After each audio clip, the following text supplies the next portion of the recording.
പരിശുദ്ധ ഖുർആനിൽ സൂറത്തുൻ നൂറിൽ അല്ലാഹു സുബ്ഹാനഹു വ തആല ഒരു ക്വസ്റ്റ്യൻ കേൾക്കട്ടെ നമ്മളൊട്ടിക്ക. അലാ തുഹിബ്ബൂന അൻ യഗ്ഫിറല്ലാഹു ലക്കും, നിങ്ങളെ ദോഷം പൊറുക്കുക. അല്ലാഹു സുബ്ഹാനഹു വ തആല നിങ്ങളെ ദോഷം പൊറുക്കിടത് നിങ്ങൾക്ക് ഇഷ്ടപ്പെടുറാറാ നിങ്ങൾ ഒരു ക്വസ്റ്റ്യനായിട്ട്. അലാ തുഹിബ്ബൂന അൻ യഗ്ഫിറല്ലാഹു ലക്കും, അല്ലാഹു സുബ്ഹാനഹു വ തആല നിങ്ങളെ ദോഷം പൊറുക്കിടതരോ നിങ്ങൾ ഇഷ്ടപ്പെടുറാറാ ചെന്നിട്ട് അള്ളാഹുടെ ഒരു ചോദ്യം. ಅದಕ್ಕೆ ಆನ್ಸರ್ ഏതൊരു മുഅ്മിനായ മനുഷ്യരൊട്ടിക്കും ഉള്ള ആൻസർ എന്തരോ യെസ് ആയിട്ടിക്കിടും. കാരണം ഞങ്ങൾ എപ്പോഴും അള്ളാഹുരുടെ ദുആരക്കുള്ള ഒരു ദുആ ആയിട്ടിക്കിടും, പഠിച്ചവനെ ഞങ്ങളെ ദോഷങ്ങളെല്ലാം പൊറുത്തുതാ റബ്ബേണ്ട്. അപ്പോൾ അള്ളാഹു സുബ്ഹാനഹു വ തആല ദോഷം പൊറുക്കുന്നത് ഞങ്ങൾ ഇഷ്ടപ്പെടുറാറ് ചെല്ലത്, ഞങ്ങൾ ഇഷ്ടപ്പെടുറാ ചെല്ലതിൽ പിന്നെ ഇനി വേറൊരു ആൻസർ അവിടെ ചെല്ലണുണ്ടില്ല. ഏതൊരു മുഅ്മിനായ മനുഷ്യരുടെ ആൻസർ അതെ, പഠിച്ചവരെ ഞങ്ങളെ ദോഷം പൊറുക്കുന്നതായിട്ടിക്കിടും ഞങ്ങൾ ഏറ്റവും ഇഷ്ടപ്പെടുറോ, നീ ദോഷം പുറത്തു താൾ. അപ്പോൾ അത് ദോഷം അല്ലാഹു തആല നിങ്ങളെ പൊറുക്കണമെങ്കിൽ അല്ലാഹു സുബ്ഹാനഹു വ തആല ചിലർ പലക്കൊണ്ടു അതെന്തോ വൽ യഅഫു വൽ യസ്ഫഹു, നിങ്ങൾ പരസ്പരം എന്താക്കണു വിശാലത്തെ കാട്ടണു, പരസ്പര മനസ്സൊന്ന് വിശാലാക്കണു. വിശാലാക്കിയിട്ട് നിങ്ങൾ മനസ്സ് എന്താക്കണം എല്ലാവർക്കും പരസ്പരം പുറത്തു കൊടുക്കണം. അങ്ങനെ നിങ്ങൾ പുറത്തു കൊടുക്കുമ്പോൾ ആയിട്ടിക്കിട് വല്ലാഹു ഗഫൂറുർ റഹീം, അല്ലാഹു സുബ്ഹാനഹു വ തആല പുറത്തു കൊടുക്കണവനും അള്ളാഹു വലിയ കരുണ ചെയ്യണവനും എന്നിട്ട് പരിശുദ്ധ ഖുർആനിൽ ചെല്ലും. അപ്പം ഞങ്ങൾക്ക് അല്ലാഹു സുബ്ഹാനഹു വ തആല പുറത്ത് കണ്ട ഇഷ്ടമാ. അങ്ങനെ ഉണ്ടായെങ്കിൽ ഞങ്ങളും പരസ്പരം അപ്പുറം എന്തെങ്കിലും ഏറെക്കുറവായിട്ട് നിങ്ങൾ പുറത്തു കൊടുക്കണം. കുടുംബ കൗട്ടുംബികമായിട്ട് ജീവിക്കുമ്പോൾ എന്തെങ്കിലും ഏറെക്കുറടാവിടും, അപ്പോൾ അതിനപ്പുറം ഇവരെ ക്ഷമിച്ചിട്ട് മാഫാക്കി വിടണം. അതേപോലെ പിന്നെ അങ്ങനെ ആവുമ്പോൾ അല്ലാഹു സുബ്ഹാനഹു വ തആല ഞങ്ങളെ ദോഷങ്ങൾ പുറത്തു തണ്ട. ഈ ആയത്ത് ഇറങ്ങും കാരണമേ ബഹുമാനപ്പെട്ട ഹബീബായ റസൂലുള്ളാഹി സ്വല്ലല്ലാഹു അലൈഹി വസല്ലം തങ്ങളെ പെഞ്ഞി ആയിഷ ബീവി റളിയല്ലാഹു അൻഹയുടെ ಬಗ್ಗೆ മുനാഫിക്കീങ്ങളൊരു അപവാദം ഉണ്ടാക്കിയപ്പോൾ ആ അപവാദത്തോ കൊറിയ മുഅ്മിനീങ്ങ അങ്ങനെ വിഷയം കേട്ടിട്ട് എടുത്തിട്ട് അതൊരു ഉദ്ധരിക്കുക സ്റ്റാർട്ടാക്കിയാറ്. ആ കൂട്ടത്തിൽപ്പെട്ട ഒരാളായിട്ട് ഇങ്ങനെ മിസ്തഹബിന് ഉസാസ ചെല്ലോ ഒരു സ്വഹാബി, ആദ്യകാലത്തിലെ ഇസ്ലാം മതം സ്വീകരിച്ച ഒരു സ്വഹാബിയായിട്ടിക്കിട് അബൂബക്കർ സിദ്ദീഖ് റളിയല്ലാഹുടെ ഉമ്മയുടെ സഹോദരിയുടെ മോണും കൂടിയായിട്ടിക്കിടും. അപ്പോൾ അങ്ങനത്തെ ഒരാൾ മാത്രമല്ല, വെറും ഫക്കീറായ ഒരു മനുഷ്യ, അയാളെ എല്ലാ ചെലവും അയാളെ എല്ലാ വിഷയങ്ങളും ഏറ്റെടുത്തത് അബൂബക്കർ സിദ്ദീഖ് റളിയല്ലാഹു. അബൂബക്കർ സിദ്ദീഖ് റളിയല്ലാഹുവിനായിട്ടിക്കിടെ അയാൾക്ക് ചിലവ് കൊടുത്തോണ്ടിന്നും അയാളെ ജീവിത മാർഗ്ഗങ്ങളെല്ലാം നോക്കിയിട്ടിരുന്നു മഹാനായ അബൂബക്കർ സിദ്ദീഖ് റളിയല്ലാഹു അൻഹു.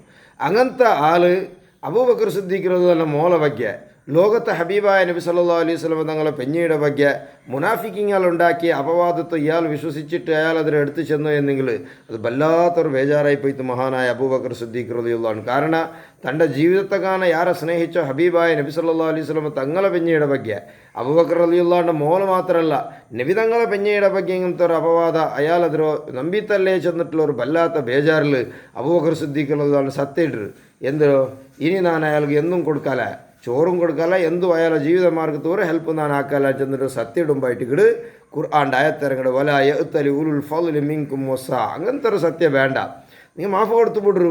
അയാളൊരു മോമിനായ മനുഷ്യല്ലേ, മോമിനായ മനുഷ്യൻ മുനാഫിക്കിങ്ങളെ പലക്ക് കേട്ടിട്ട് എടുത്ത് ചെന്നരായിട്ടിക്കൂ, നിങ്ങൾ മാഫ് കൊടുത്തു വിടൂ. വല യഅ്തലി ഉലുൽ ഫളി മിൻകും വസഅതി അൻ യൂതു ഉലിൽ ഖുർബ വൽ മസാകീൻ വൽ മുഹാജിരീന ഫീ സബീലില്ലാ വൽ യഅഫു വൽ യസ്ഫഹു അലാ തുഹിബ്ബൂന അൻ യഗ്ഫിറല്ലാഹു ലക്കും. അല്ലാഹു നിങ്ങൾക്ക് പുറത്തേണ്ടത് നിങ്ങൾ ഇഷ്ടമില്ലേ, അതുകൊണ്ട് നിങ്ങൾ പരസ്പരം പുറത്തു കൊടുക്കണം. വലിയ ഘോരമായ തപ്പായിട്ട് ഇടയാളാക്കണോ, വലിയ വ്യഭിചാര ആരോപത്തോ മുനാഫിക്കിങ്ങ ചെന്നതൊരു ഇയാൾ നമ്പിപ്പോണ്ടതായിട്ട് ഇവിടെ ഒരു വലിയൊരു വിഷയം, ഒരു കുടുംബത്തിനെ ഒരു മാനഹരണാക്കുന്ന ഒരു വിഷയം ആയതുകൊണ്ടായെങ്കിൽ പോലും അല്ലാഹു സുബ്ഹാനഹു വ തആല നിങ്ങൾ മാഫ് കൊടുത്തു വിടുന്നു. നിങ്ങൾ അതിനെടുത്ത് പിടിച്ചിട്ട് നിങ്ങൾ പരസ്പര എന്താക്കണ്ട, ഒരു ചിലവ് കൊടുക്കുന്നത് ഇല്ലാണ്ടാക്കണ്ട, അങ്ങനത്തെ ഒരു സത്യം നിങ്ങൾ ഇടണ്ട, ചെന്നിട്ട് പരിശുദ്ധമായ ഖുർആൻ ചെല്ല്. അപ്പോൾ അല്ലാഹു സുബ്ഹാനഹു വ തആല ഞങ്ങൾക്ക് മാഫ് തരണമെങ്കിൽ ഞങ്ങൾ പരസ്പരം എന്താക്കണം, അപ്പുറം മാഫ് കൊടുക്കണോ, അതായിട്ട് പരിശുദ്ധമായ ഖുർആനിൽ ചെല്ലും. അപ്പോൾ അതുകൊണ്ട് ഇനി ലൈലത്തുൽ ഖദർ ജാവ് ബണ്ടോ, ഈ ലൈലത്തുൽ ഖദറിൽ ജാവുടെ ടൈമിലല്ല ആയിഷ ബീബി റളിയല്ലാഹു അൻഹ റസൂലുള്ളാഹി സ്വല്ലല്ലാഹു അലൈഹി വസല്ലം തങ്ങളുടെ കേക്കിട് നബി സല്ലല്ലാഹു അലൈഹി വസല്ലം ആയിഷ ബീബിയുടെ തിരിച്ച് കേക്കിട്, ആയിഷ അറഅയ്തി അയ്യു ലൈലത്തുൽ ഖദർ മാ അഖൂലു ഫീഹാ. ബഹുമാനപ്പെട്ട ആയിഷ ബീബി റളിയല്ലാഹു അൻഹ ചൊല്ല്, ഞാൻ ഹബീബായ നബി സല്ലല്ലാഹു അലൈഹി വസല്ലം തങ്ങളുടെ കേട്ടെ പിന്നെ ലൈലത്തുൽ ഖദർ വന്നിട്ട് അത് ലൈലത്തുൽ ഖദറിൻ്റെ ഒരു പിന്നെ ജാവുൽ ഞാൻ എന്തൊരു ചൊല്ലണായത്. മഹാനായ റസൂലുള്ളാഹി സ്വല്ലല്ലാഹു അലൈഹി വസല്ലമയുടെ കൂലി അല്ലാഹുമ്മ ഇന്നക അഫുവൻ തുഹിബ്ബുൽ അഫ്വ ഫഅഫു അന്നി. പഠിച്ചവനെ, നീ വലിയ മാഫ് നൽകുന്നവനായിട്ടിക്കട്, നീ മാഫ് നൽകുക ഇഷ്ടപ്പെടുന്നവനായിട്ടിക്കട്, അതുകൊണ്ട് നിൻ്റെ തൊട്ട് നീ മാഫ് നൽകു റബ്ബേ, നക്ക് നീ മാഫാക്ക്, നീ മാഫാക്കിടവണു, മാപ്പ് നീ ഇഷ്ടപ്പെടുന്നവണു, അതുകൊണ്ട് നക്ക് നീ മാഫാക്ക് റബ്ബേ ചൊല്ലി അർത്ഥമുണ്ടോ. ഈ ദിക്ർ, ഈ ദുആ നീ ലൈലത്തുൽ ഖദർ ജാവുൽ യാരെ ചൊല്ലണം എന്നിട്ട് ബഹുമാനപ്പെട്ട റസൂലുള്ളാഹി സ്വല്ലല്ലാഹു അലൈഹി വസല്ലം ചൊല്ലു. അപ്പം ഞങ്ങൾ ലൈലത്തുൽ ഖദർ ജാവുൽ അള്ളാഹുരൊട്ടിക്ക് മാഫ് കേട്ടോണ്ടിരിക്കുക. ആ മാഫ് കേൾക്കുമ്പോൾ ഞങ്ങൾ പരസ്പര ഒരു മാഫ് കൊടുത്തെങ്കിൽ മാത്രം അള്ളാഹു സുബ്ഹാനഹു വ തആല ഞങ്ങൾക്ക് ഇപ്പുറം മാഫ് തണ്ടോ. അതുകൊണ്ട് ഈ ബാക്കിയുള്ള എല്ലാ പകകളും എല്ലാ ദ്വേഷങ്ങളും വെച്ചിട്ട് ഞങ്ങൾ അള്ളാഹുരൊട്ടിക്ക് മാഫ് കേൾക്കുമ്പോൾ ആ മാഫ് ചിലപ്പോൾ ഞങ്ങൾക്ക് സ്വീകാര്യമാവേണ്ടതും ഇല്ല. അതുകൊണ്ടിട്ട് പരസ്പരം എല്ലാവരും സ്നേഹത്തിൽ അപ്പുറം ഇപ്പുറം എല്ലാം മാഫ് കൊടുത്തിട്ട് അള്ളാഹു സുബ്ഹാനഹു വ തആല മുതൽ മടങ്ങുന്നതായിട്ടിക്കട് ഏറ്റവും ഖൈർ. അപ്പോൾ അള്ളാഹു സുബ്ഹാനഹു വ തആല നമുക്ക് മാഫ് തണ്ട എന്നിട്ട് പരിശുദ്ധ ഖുർആനിലും ഈ ഹദീസിലും നമുക്ക് മനസ്സിലാവൂ. അള്ളാഹു സുബ്ഹാനഹു വ തആല ഞങ്ങളുടെ ദോഷങ്ങളെല്ലാം മാഫാക്കി തരട്ട്. ആമീൻ. വൽഹംദുലില്ലാഹി റബ്ബിൽ ആലമീൻ.